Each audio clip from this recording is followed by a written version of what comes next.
चारसी के मेंबर जो है बता रहे कि किस तरीके से यहाँ पे उनकी ओर से पूरे हालात का जायजा लिया जा रहा है, लोगों से बातचीत की जा रही है। लेकिन इस बीच तस्वीर दिखा रहे हैं आपको, हम देखिए जहाँ पे सिर्फ और चारसी नहीं बल्कि जो एनसीडब्ल्यू की टीम है वो भी यहाँ पे पहुंची शरणार्थी कैंप पे, और जो महिलाएं हैं वहाँ उनसे मुलाकात की जा रही है, पीड़ित महिलाओं से यहाँ पे बातचीत की जा रही है और जो उनके साथ बीता, क्योंकि बहुत सारी महिलाएं ऐसी हैं जिन्होंने सुरक्षा को लेकर तमाम सवाल खड़े किए, उनकी ओर से कहा गया कि वो सुरक्षित महसूस नहीं कर रहे हैं, जो उपद्रवी हैं उन्होंने घर छोड़ने को मजबूर कर दिया। तो जो महिलाओं का दर्द है वो यहाँ पे साझा करने का प्रयास किया जा रहा है। इस बीच जो विजय रहाटकर है जो कि अध्यक्ष है एनसीडब्ल्यू की, वो क्या कह रही हैं सुनवाते हैं आपको। देखिए, मैं अभी यहाँ पे इस कैंप महिलाएं हैं, बच्चे हैं, उन सभी को मैं मिली हूँ। उनके साथ क्या बीती है इसके बारे में उन्होंने अभी मुझे बताया है, अवगत किया है। हम उनके साथ बात भी कर रहे हैं, पर मैं इतना एक ही बात कहूँगी कि जो वो बात कह रही है ये बात बहुत कल्पना के बाहर से है। इन महिलाओं को बहुत तकलीफ हुई है, इनके घर भी जले गए हैं, इनसे फोर्सफुली इनको घर से बाहर निकाल दिया गया है, इनके साथ अनेक सेक्सुअल असॉल्ट भी हुए हैं और बच्चों के साथ भी जो भी गहरी चीजें थी वो भी उनकी तो ले ही ली है, पर बच्चों के साथ भी उन्होंने ले लिया है। ऐसी बातें वो कह रही है, मैं अभी उनके साथ बात कर रही हूँ। मुझे लगता है कि मैंने अभी और उनके साथ बात करने की जरूरत है। तो वक्फ संशोधन कानून के नाम पर जो कुछ भी हुआ पश्चिम बंगाल में वो सबने देखा, और यही वजह है कि वहां पे कई जिले, कई इलाके ऐसे थे जो हिंसा की भेंट चढ़े। हालात ये बन गए कि कई हिंदू परिवारों को, सैकड़ों हिंदू परिवारों को वहां से अपना घर छोड़कर पलायन करना पड़ा, और यही वजह क्या शरणार्थी कैंपों में लोग जाकर रहने को मजबूर है। क्या कुछ चल रहा है पश्चिम बंगाल में, समझाते हैं आपको रिपोर्ट के जरिए।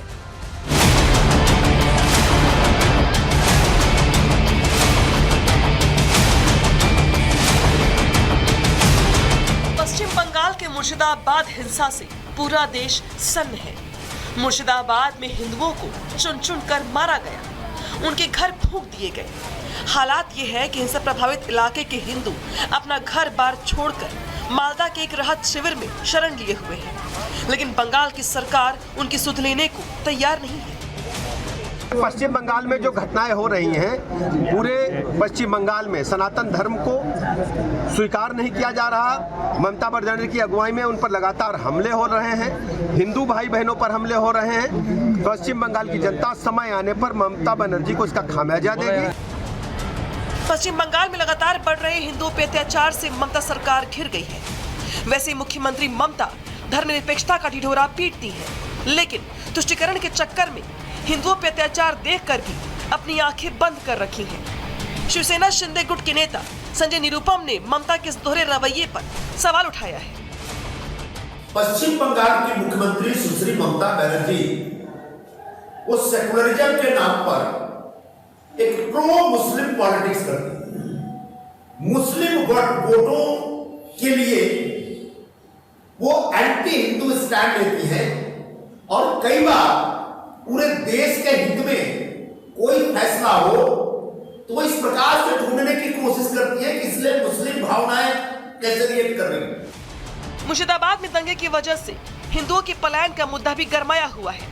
ऑल इंडिया इमाम एसोसिएशन के अध्यक्ष मौलाना साजिद रशीदी ने हिंदुओं के पलायन के मुद्दे की जांच की मांग की है। साथ ही साजिद रशीदी ने ममता सरकार से हिंदुओं की सुरक्षा भी सुनिश्चित करने की बात कही है। पलायन हुआ है इस दंगे की वजह से, तो यकीनी तौर पर उस पर जांच होनी चाहिए, और जो लोग गए हैं अपने घरों को छोड़कर, गांवों को छोड़कर, उनको वापस लाना चाहिए। ये सरकार की जिम्मेदारी है। कलकत्ता हाई कोर्ट ने जो समिति बनाई है उसका भी स्वागत होना चाहिए। नुकसान किसी का भी हो, जुल्म किसी के साथ भी हो, वो जुल्म होता है, चाहे हिंदू के साथ हो या मुसलमान के साथ हो। पश्चिम बंगाल में जिस तरह से वक्फ कानून की आड़ में हिंदुओं को टारगेट किया गया, उससे एक बड़ी साजिश निकलकर सामने आ रही है। बंगाल हिंसा में पाकिस्तान और बांग्लादेशी एंगल भी निकलकर सामने आ रहा है। ऐसे में अब देखना ये है कि केंद्र सरकार इस मामले की जांच कैसे करती है और ममता पलायन किए हिंदुओं की घर वापसी कब तक करवाती है। Bureau report, Republic Bharat. तो जिस तरीके से मुर्शिदाबाद में हिंसा हुई, उसके चलते कई परिवार ऐसे हैं जो अपना घर बार छोड़कर पलायन करने को मजबूर हो गए, राहत शिविरों में रह रहे हैं। लेकिन इसके पीछे की जो रणनीति थी, जो साजिश है और जिसके तार जोड़ रहे हैं बांग्लादेश के साथ, आखिर वो क्या है, जरा वो भी समझ लीजिए। सूत्रों से जो बड़ी जानकारी मिल रही है वो यह कि पश्चिम बंगाल हिंसा पर विस्फोटक खुलासा है। ये बांग्लादेश में रची गई थी हिंसा की साजिश। बांग्लादेश से 20 आतंकियों ने घुसपैठ की। बुरके पहनकर 3 ग्रुप में घुसे थे सभी आतंकी, और आतंकियों के ग्रुप ने मुर्शिदाबाद में डेरा डाला, वहीं पर रहे। शमशेरगंज, सूती और धुलियान इलाकों को चुना गया। मुर्शिदाबाद में हिंसा का जो ब्लूप्रिंट है वो तैयार किया गया, और पहले से तैयार ब्लूप्रिंट के तहत वक्फ कानून के खिलाफ भड़काऊ भाषण दिए गए, प्रदर्शन में उपद्रव किया गया और मुस्लिमों का ब्रेन वॉश किया गया। और कई इलाके ऐसे थे बंगाल के जिनको हिंसा की आग में झोंका गया। और अब हालात ये बन गए कि आज जो बंगाल के राज्यपाल है सीवी बोस, वो भी एक्शन में दिखाई दे रही हैं। एनसीडब्ल्यू की टीम मौके पर पहुंच रही है। इसके अलावा जो एनएचआरसी की टीम है वो भी यहाँ पर मौके पर पहुंच रही है और पूरे इलाके का हाल जानने का प्रयास किया जा रहा है। हालांकि ममता बनर्जी की ओर से जो कहा गया पहले, जरा वो भी याद कर लीजिए, जब उनकी ओर से बार बार ये कहा गया कि भले ही पूरे देश में लागू हो जाए, लेकिन हम पश्चिम बंगाल में लागू होने नहीं देंगे। और इसी वजह से जो उपद्रवी थे उन्हें ज्यादा शय मिली और देखते ही देखते बंगाल में हालात बिगड़ते चले गए। और अब आज ये हालात है कि जब कई महिलाएं, बुजुर्ग, बच्चे शरण लेकर के पलायन करने को मजबूर हो गए, शरणार्थी कैंपों में रह रही हैं। लेकिन इस बीच जो तस्वीर निकल के सामने आई है, जरा वो भी समझ लीजिए। जम्मू कश्मीर में आतंकियों का खात्मा हुआ। जम्मू कश्मीर के रास्ते से जो घुसपैठ होती थी वो बंद हो गई, लेकिन पाकिस्तान का नया ऑप्शन बना बांग्लादेश। तख्ता पलट के बाद कट्टरपंथियों का वर्चस्व बढ़ गया और बांग्लादेशी जेल से कई खूंखार आतंकी निकले। पाकिस्तान ने बांग्लादेश को नया आतंकी अड्डा बनाया है। बांग्लादेश में कई जगह आतंकियों को यहाँ पे ट्रेनिंग दी जा रही है। आतंकी घुसपैठ के लिए बंगाल का रास्ता चुन रहे हैं और बांग्लादेश से सटे ज्यादातर जिलों में जो मुस्लिम बाहुल्य हैं, इन जिलों को टारगेट करके आतंकियों के लिए चूंकि छिपना यहाँ पे आसान है, इसलिए इनको ठिकाना बनाया जा रहा है। और यही वजह रही कि जो कनेक्शन निकल के आ रहा है बंगाल की हिंसा का, वो बांग्लादेश से निकल करके आ रहा है। और इसी वजह से जो बंगाल में हिंसा हुई उसके तार निकल के सामने आए बांग्लादेश से, क्योंकि जो घुसपैठ हो रही है बांग्लादेश के रास्ते से वो चिंता का विषय है और वो जांच का भी विषय है। इसको लेके बीजेपी ने भी तमाम सवाल खड़े किए। लेकिन जो पत्थरबाजी की गई मुर्शिदाबाद में, जरा वो देख लीजिए आप, किस तरीके से उपद्रवी जो यहाँ पे तोड़फोड़ कर रहे हैं, यहाँ पे उपद्रव कर रहे हैं और जानबूझकर सीसीटीवी जो कैमरे वहां पर लगे हुए हैं उसे भी टारगेट कर रहे हैं ताकि जो उनके चेहरे हैं वो कैमरे में रिकॉर्ड ना हो पाए। लेकिन ये पूरी घटना पत्थरबाजी की कैमरे में रिकॉर्ड हो गई और यहां पर देखिए जो आतंकी सोच थी यहां पे वो डिकोड हो गई। लेकिन आतंकी सोच है यहां पर और डिकोड भी हो गई है, लेकिन क्या प्लान था इसके पीछे का, जरा वो भी जान लीजिए। मुर्शिदाबाद में हिंदुओं को टारगेट करने का प्लान था। आतंकियों के निशाने पर रेलवे स्टेशन थे, पुलिस स्टेशन थे और गैस सिलेंडर से रेलवे स्टेशन को फूंकने की साजिश थी। स्टेशन के साथ साथ जो पुलिस कर्मियों को भी यहाँ पे फूंकना था, यानी कि जो पुलिसकर्मी वहां पे ड्यूटी कर रहे थे वो भी टारगेट पर थे, जिनको जिंदा जलाकर दहशत जो फैलाना चाहते थे आतंकी, वो ही उनकी प्लानिंग थी। नकाबपोश आतंकियों को यहाँ पे इनकी ट्रेनिंग दी गई थी जो बुर्का पहन के एंट्री कर चुके थे। मुर्शिदाबाद की ट्रेनें भी आतंकियों के निशाने पर थी। तो देखिए जरा सोची समझी रणनीति के तहत जिस तरीके से वक्फ संशोधन कानून लागू हुआ, उसकी आड़ में पूरे के पूरे बंगाल को हिंसा की आग में झोंकने का प्लान था। और यही वजह है यहाँ पे कि जो जिस तरीके से बंगाल में हालात हैं, बंगाल में हालात को लेकर पूरे देश में अब चिंता जाहिर की जा रही है। चिंता इस कदर है कि अब यहाँ पे जो राज्यपाल है सीवी बोस, वो खुद निकले हैं बंगाल के दौरे पर और उनकी ओर से पूरे इलाके का यहाँ पर हाल जाना जा रहा है। पीड़ितों से मुलाकात और बातचीत की जा रही है। और अब बढ़ेंगे अगली खबर की ओर। अब बात करेंगे भोपाल की, जहाँ पर मजार पर आर पार है और जो हिंदू संगठन है उनकी ओर से वार और तमाम आरोप। लेकिन देखिए जो भोपाल में हुआ, जरा वो भी समझ लीजिए। यहाँ पे सरकारी कॉलोनी में मजार बना दी गई, लेकिन कैसे, ये अपने आप पे सवाल खड़े करता है। पहले रिपोर्ट दिखाते हैं आपको, इसके बाद बताएंगे आपको पूरी कहानी।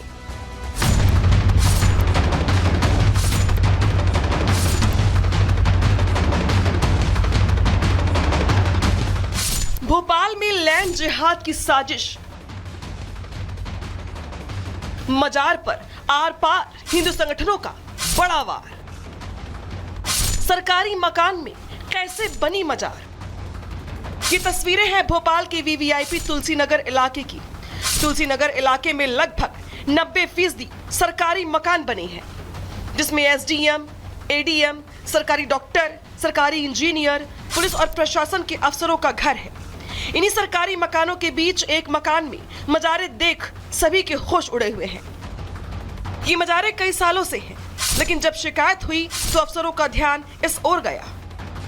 यहाँ पर जितने भी मकान दिख रहे हैं सभी सरकारी आवास है और सरकारी आवास में कोई भी गलत तरीके का निर्माण या अपनी मर्जी से कोई निर्माण कार्य नहीं करा सकता। लेकिन एक आवास यहाँ पर यह है जिसमें आप देखिए कि दो जो है मजार आपको दिख रहे हैं। ये मजार यहाँ पर लंबे समय से हैं। शासकीय आवास में यहाँ कौन क्या इतिहास है इस मजार का? ये लैंड जिहाद है, क्योंकि यहाँ पर कब्जा रहेगा जीवन पर्यंत। मजार की आड़ में जो है यहाँ पर कोई ना कोई परिवार रहेगा और ये लैंड जिहाद है। तो कहीं छूटनी चाहिए, बिल्कुल हटना चाहिए। लोगों का कहना है कि मजारें यहाँ सालों से बनी हैं।